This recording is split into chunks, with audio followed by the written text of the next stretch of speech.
gave him the benediction that he would be able to stay in a spiritual body.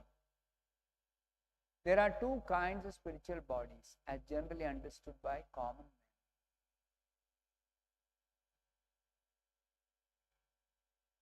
men. The term spiritual body is sometimes taken to refer to a ghostly body.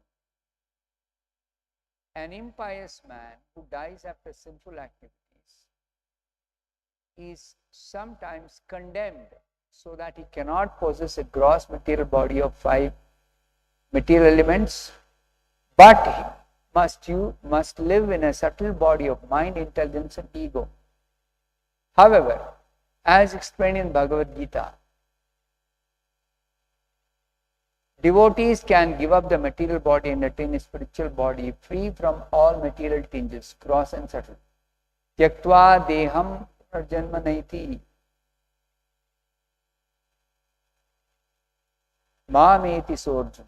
Thus the demigods gave King Nimi the benediction that he would be able to stay in a purely spiritual body, free from all gross and subtle contamination. The Supreme Personality of Godhead can be seen or unseen according to his own transcendental desire. Similarly, a devotee being Jivan Mukta can be seen or not as he chooses. As stated in Bhagavad Gita, Naham Prakasha Sarvasya Yoga Maya Samavita. The Supreme Personality of Godhead, Krishna, is not manifest to everyone and anyone. To the common man, he is unseen. Atha Shri Krishna Namadi na bhaved grahyam indriyeyi. Krishna and his name, fame, qualities and paraphernalia cannot be understood materially.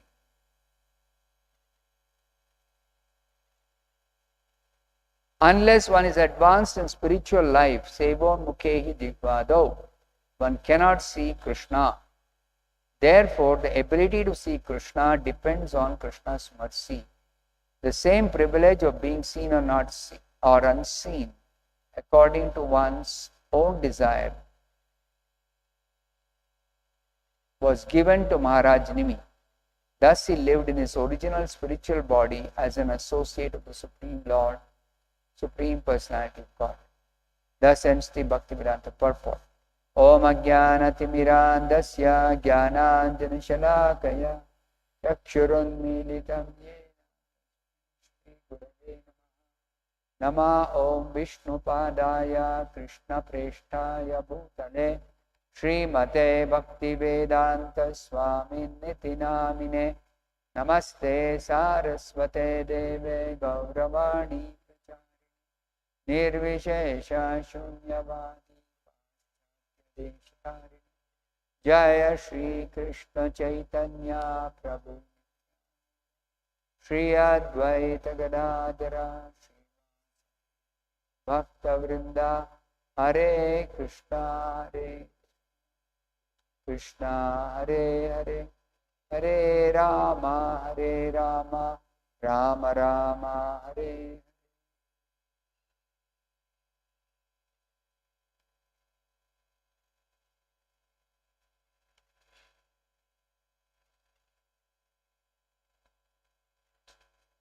This verse describes the demigod's response to what Maharaj Nimi is expressing. Because Nimi was cursed, he accepted the curse and he had to give up his present body.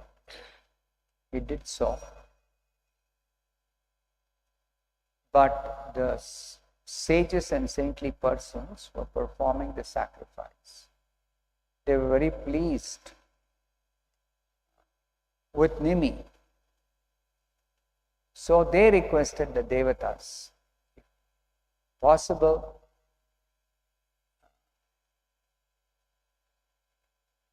this Nimi may be given a spiritual body. And the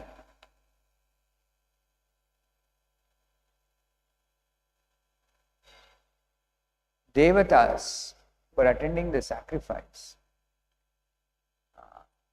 They wanted to give another material body to Nimi, but Nimi refused. Because he was self-realized, he was enlightened in spiritual subject matter and the importance. So, when Nimi refused, then, and he gave justification also, we heard that. I do not wish to accept a material body, for such a body is a source of all distress, lamentation and fear everywhere in the universe. So therefore, the demigod said, let Maharaj Nimi live without a material body, let him live in a spiritual body as a personal associate of Supreme Personality. So either some living entity has a material body or has a spiritual body. There is no third kind of body.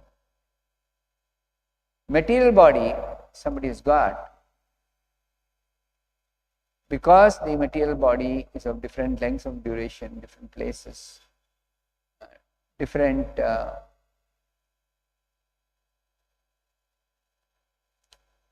characteristics, but the essence of material existence, which entails accepting a material body, is suffering.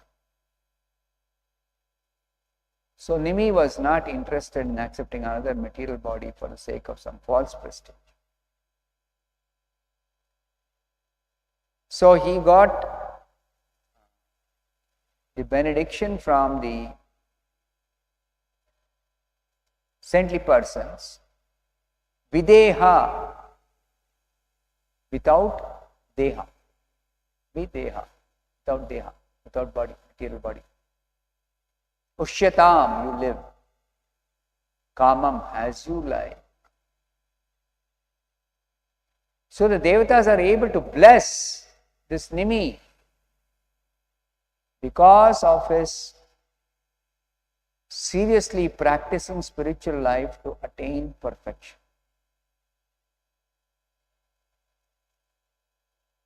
So we should never underestimate the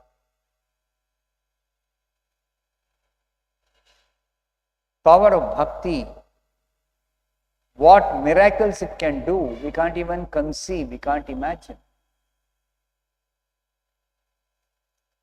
The Yamadutas, when they came to take Ajamila to Yamaraj, because Ajamila had been very sinful, so they themselves, who are well aware of the laws of material nature and the laws of karma, everything,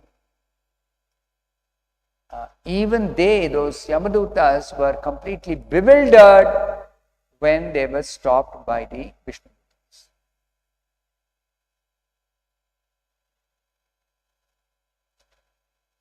So the Vishnudutas explained that this Ajamila, even though he has been sinful, still, simply because of uttering the holy name, even without any reference to the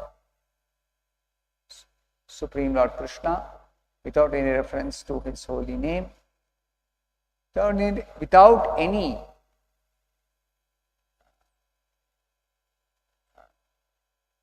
real intent of chanting the holy name, somehow Narayana came out of his mouth. And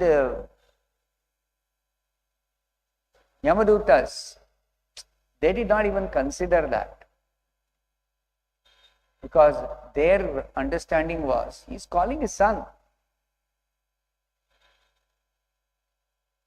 So that doesn't matter. His son cannot save him. He cannot protect him.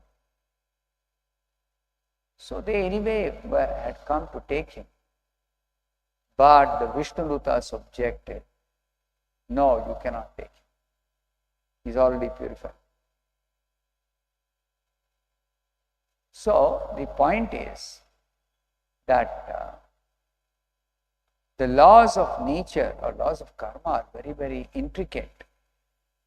And everybody doesn't know all the details.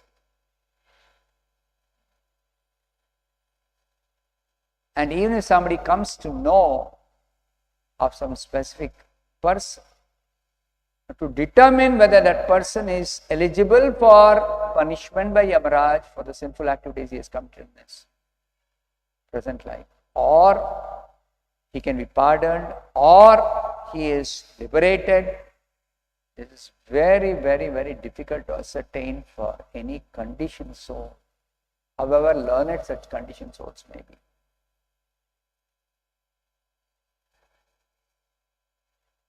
So therefore, here, the Devatas, they understand what is a spiritual body. They know about it, spiritual body. And they are accepting Nimi's request that he doesn't want to again enter a material body. So they are telling, let Maharaj Nimi live without a material body, let him live in a spiritual body. So one cannot be without a body. This is the point. Living spirit soul is always active, every moment. So activity is possible through a body. Activity is possible through a body. So if Nimi doesn't want to enter a material body, then what is the alternative? Yes, there is an alternative, especially for pure devotees. There is a spiritual body. And that spiritual body is entirely made up of spirit, spiritual energy. And that spiritual body is not visible to common people with ordinary material vision, for a simple reason that it is made up of spiritual nature, spiritual energy. Just like in our heart, the soul is there, I am there, but I look inside my heart, I can't find this. So therefore, because Nimi got a spiritual body, as a personal associate of the Supreme Personality of Godhead,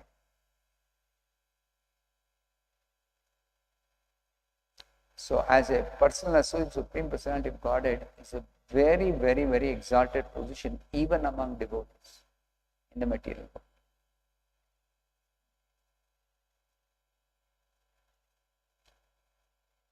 So Nimi, because he was self-realized soul, he was pardoned for his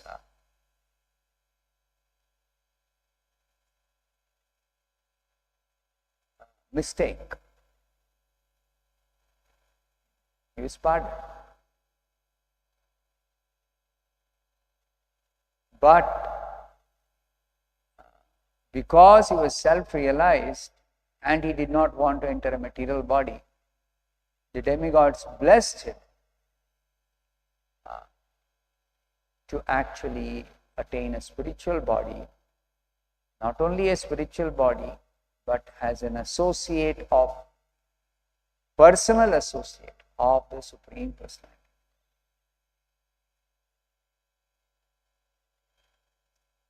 And according to his desire, he may become visible to the common people, or he may not be visible.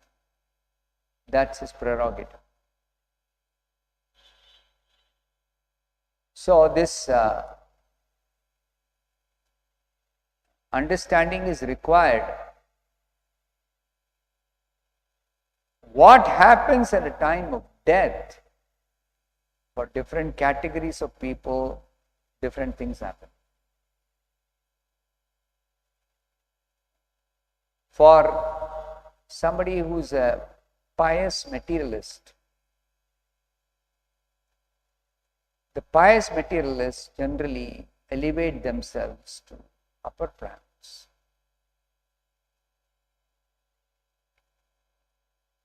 And the followers of the impersonal process of self-realization, for them the path is very difficult, very slow. They may make so many mistakes.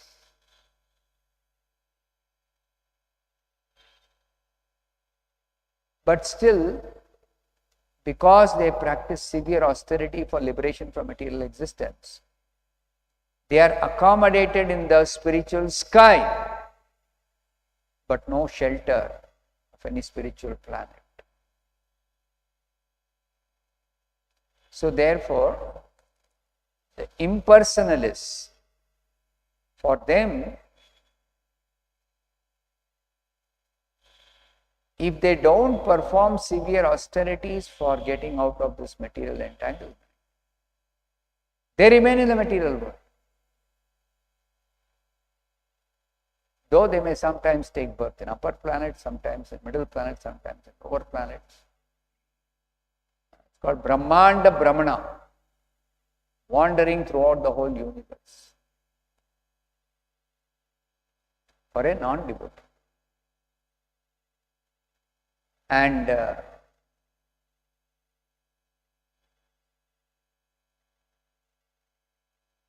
for the devotees who are engaged in pure devotional service, until they perfect their pure devotional service, they are in the material world, they are trying to advance in Krishna consciousness. They strictly follow the rules, regulations.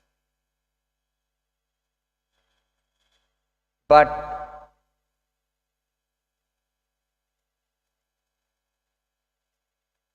even such devotees, if at all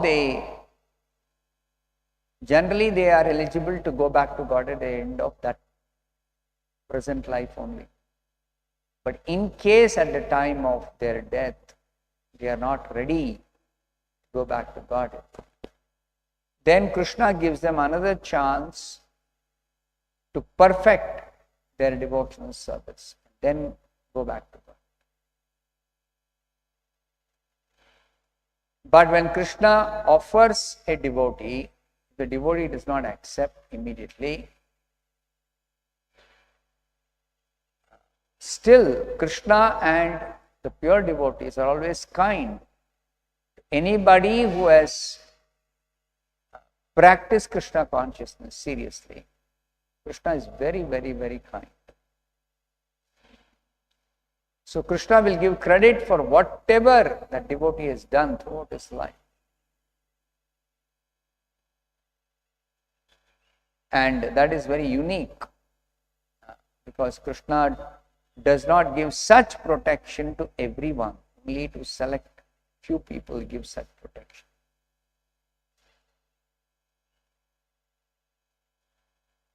So in the purport, Srila Prabhupada explains there are two kinds of spiritual bodies.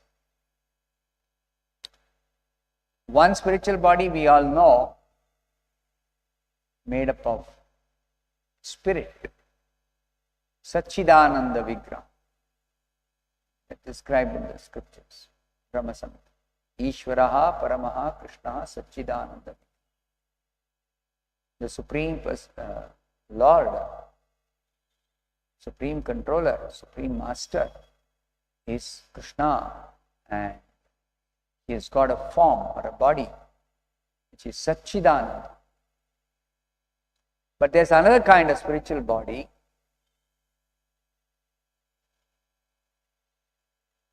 which refers to a ghostly body. That's only in the material world. An impious man, a sinful man, is sometimes condemned. He can't possess a gross material body. Then he must live in a subtle body made of mind, intelligence, ego. Actually, all of us who have a gross body, we also have a subtle body inside the gross body, made up of mind, intelligence, and ego. But that subtle body directs the gross body in order to do something according to the dictation of the mind.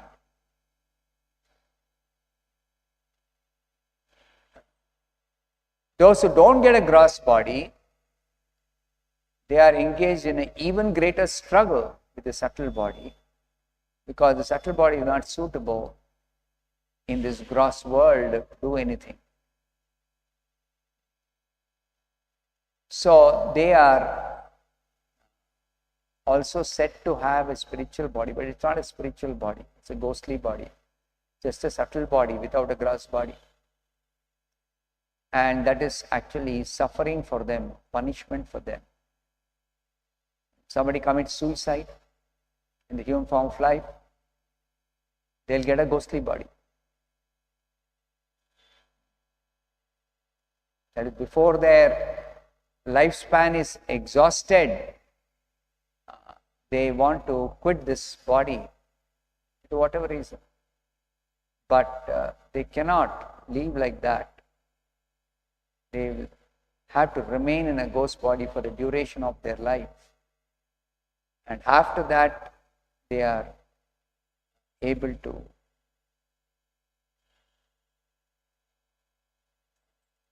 get a proper gross body for their performing activities as active soul.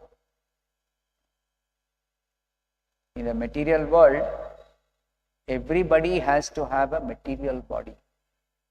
That means all those who are not liberated souls, not devotees, pure devotees, they have to have a body. So there are different kinds of bodies in different planets or different atmosphere. But whether gross body or subtle body, any kind of body, material body, it is actually a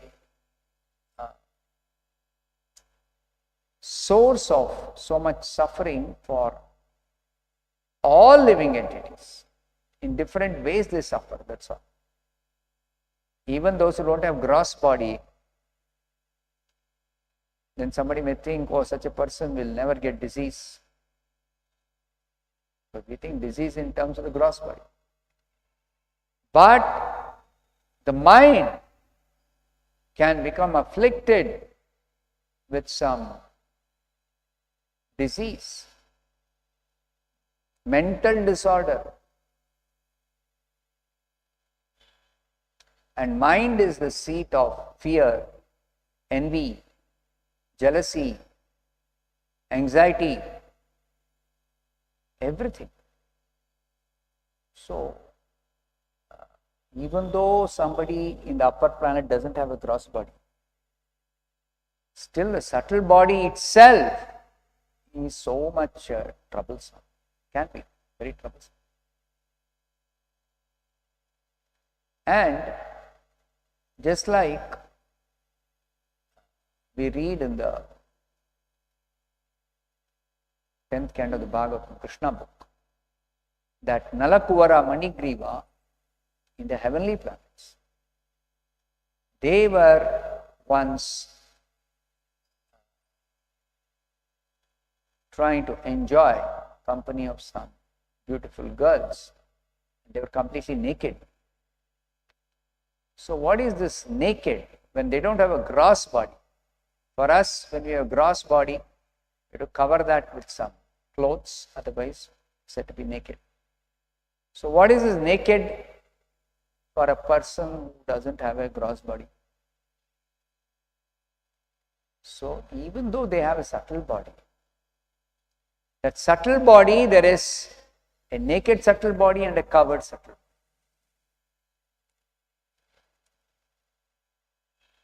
So they cover with subtle clothes. They live in a subtle world.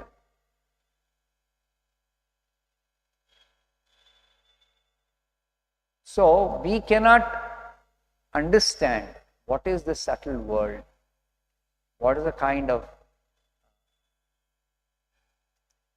interactions in the subtle body. We can't understand. Some limited understanding we have of our own mind, how mind becomes affected by fear or anxiety, etc. Our mind becomes sometimes very much elated, very joyful, very happy, or very proud. To limited extent we understand, but actually the subtle body is like a gross body, has got its own complexities. So many complexities are there. Like even demigods in the subtle body, they fight. They fight against demons. They are injured. They have fear of death. They may die in a battle. So, we cannot understand what is this subtle body. We cannot conceive. And even in subtle body, there are different grades of subtle body.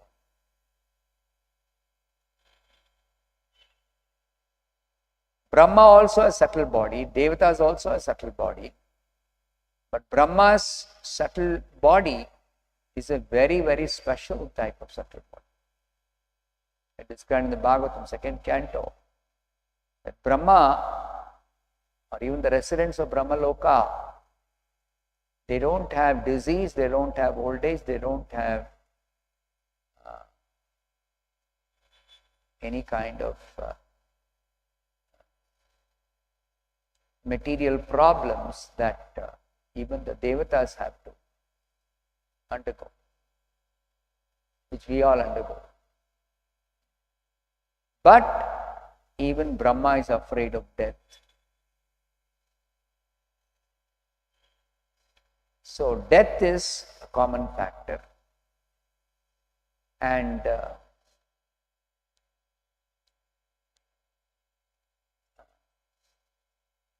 Brahma also, if he is not engaged in devotional service, he is bound up for all his activities to this material world. For him also, there is no liberation if he is not engaged in devotional service. So what is that? What happens to Brahma at the end of his life? Actually, all the residents of Brahma Loka, including Brahma, they are eligible to go to the spiritual sky at the end of Brahma's life.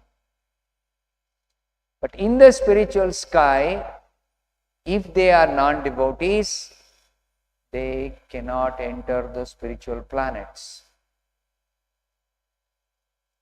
So they remain some time in the spiritual sky, thinking that they are liberated. But unless they take to devotional service, they cannot enter the spiritual planets. If they don't take to devotional service and they are not already devotees, then they fall down from the spiritual sky into this material world. So even Brahma, if he is a non-devotee and he does not take to devotional service after reaching the spiritual sky, then he has to come down to the material world again. So Srila Bhaktivinoda Thakur describes Brahma of some other universe, maybe a non-devotee, Bahirmukha Brahma. So such Bahirmukha Brahma, he is not engaged in devotional service, though he is a pious person. He knows Vishnu is the Supreme Personality of Godhead. But that is officially he is aware, my boss, my master. And being a pious person, he will have desires for material enjoyment in a pious way. So even for such a Brahma, there is no liberation. He can go to the spiritual sky, but he cannot enter the spiritual planets because he is not a devotee, not engaged in devotion. So, everyone in the material world has a material body, whether gross or subtle. And everyone is bound up by material activities. So the only way for any living being of any grade, any species, doesn't matter, including Brahma, unless they engage in pure devotional service and become perfect in rendering service to Krishna, there is no factual liberation for them.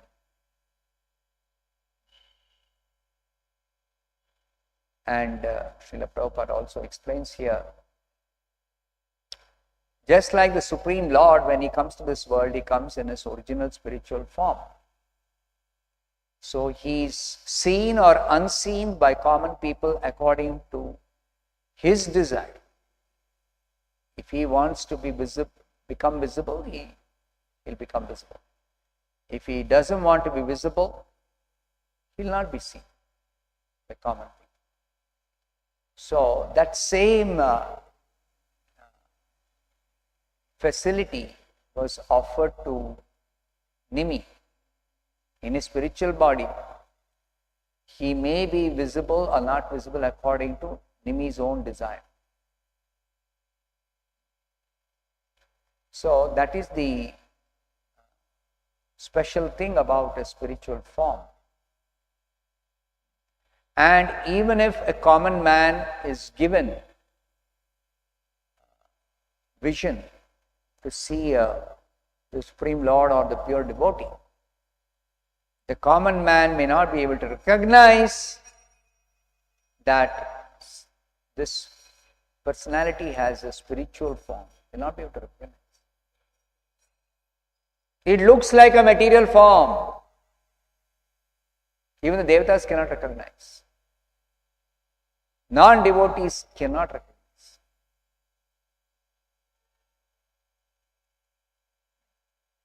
Therefore, if we want to see God, we have to develop spiritual vision. Only then we can see. But if we engage in the process of devotional service, even before we develop spiritual vision to be able to actually see the Lord in a spiritual form, we can actually render service to Him. And if it is service rendered to Krishna according to the directions of a pure devotee, bona fide spiritual master, then Krishna accepts the service. Not because we are qualified, but because we are under the shelter and protection of the pure devotee spiritual master. Therefore, Krishna accepts. Therefore, Krishna says in the Bhagavad Gita, Patram pushpam phalam toyam yome bhaktya prayachati. If somebody offers with devotion, now offering with devotion means who can offer with devotion? Those who are pure devotees. Only they can offer with devotion. Those who are not yet pure devotees but are practicing devotional service, how can they offer with devotion?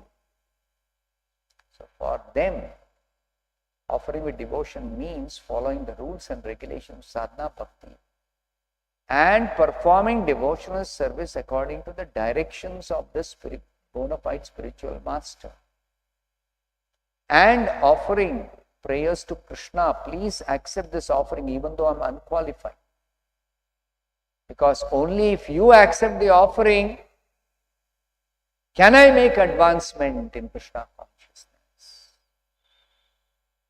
Otherwise I cannot. So this point we always have to remember. We may be engaged in chanting, in hearing, reading,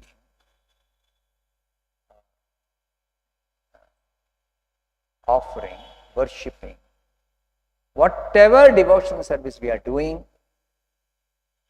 we have to also consider how will it be accepted by Krishna. Because devotional service means you are offering service or seva to Krishna. Then only it becomes devotional service. Simply it is some seva, some service. So how will Krishna accept? Whether Krishna will accept. So therefore, for us, in our present condition, when we are not fully purified, we have to offer everything through the spiritual master. We have to offer through the spiritual master. Only then it will be accepted by Krishna. And to offer to the spiritual master means to follow the instructions of the spiritual master and all the rules and regulations without violating them. What if somebody accidentally violates some rule? Then is the offering completely invalid or rejected? No, still there is a way out. If I make a mistake or violate some rule, still I can ask for forgiveness from the spiritual master. That's why devotees, when they perform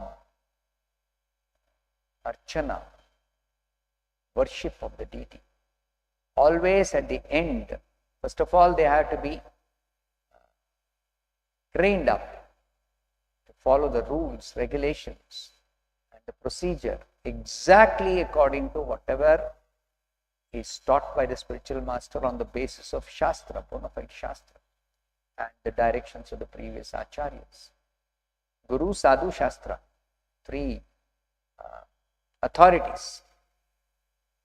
And after being trained up, after learning, still the devotee worships according to the rules. But if there is a mistake, somehow some mistake has happened, always the devotee begs forgiveness for any mistakes committed. That is part of deity worship. Only then the offering actually is accepted by Krishna. So, even if you are not doing deity worship, even if you are just chanting Hare Krishna, while chanting, we may commit offenses. So, when you commit offense, that chanting is not an offering to Krishna if it is with offenses. We chant. Then we don't make advancement. But if we follow the instructions of the spiritual master, our spiritual master has told us, if you chant the Panchatattva mantra, Sri Krishna Chaitanya, Prabhu Nityananda, Sri Advaita, Gadadhara, Srivasadi, Gaura Bhakta Vrinda, and pray to them that even though my chanting may not be pure, may it be accepted by the Lord, Supreme Lord, by your mercy. So because Chaitanya Mahaprabhu and his 4 other associates, they are very, very merciful, they will pardon our offenses, and it will be our offering will be accepted by Krishna, and we make advancement.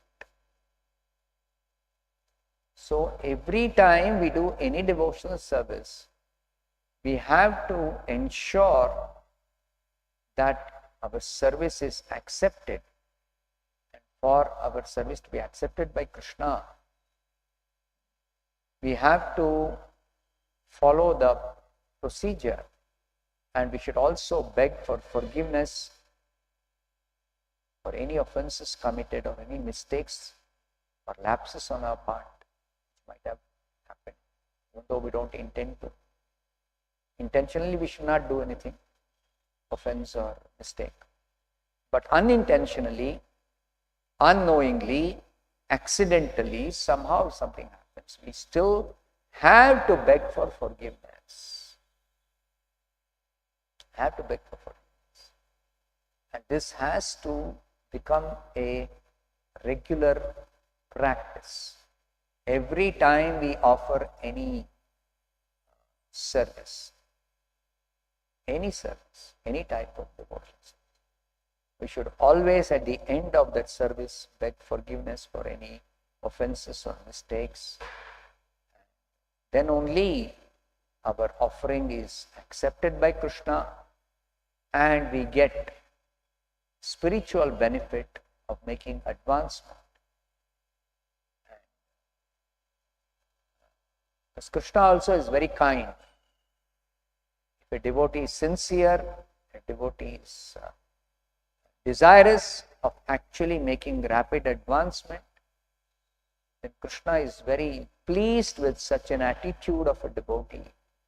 And such a devotee, if he begs forgiveness for any offenses or mistakes committed unknowingly, inadvertently, accidentally, Krishna will definitely forgive and accept the service. Very quickly one can make advancement to come to the state of perfection. Very, very soon. Otherwise, millions of lifetimes somebody is engaged in some chanting or some devotional services and worship. The person cannot achieve perfection. Cannot achieve perfection. Cannot make tangible advancement. Of course, the power of devotional service is such that even if one is committing offenses or mistakes and not asking for forgiveness, not following the directions of the spiritual master, somehow does some service, still Krishna is very, very, very, very, very kind. Therefore, he will accept.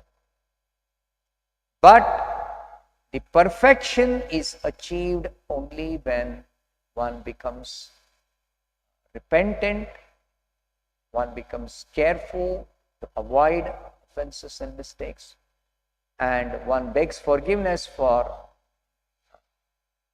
mistakes and offenses committed unknowingly, inadvertently, unintentionally, and is very, very alert and careful to avoid offenses and mistakes.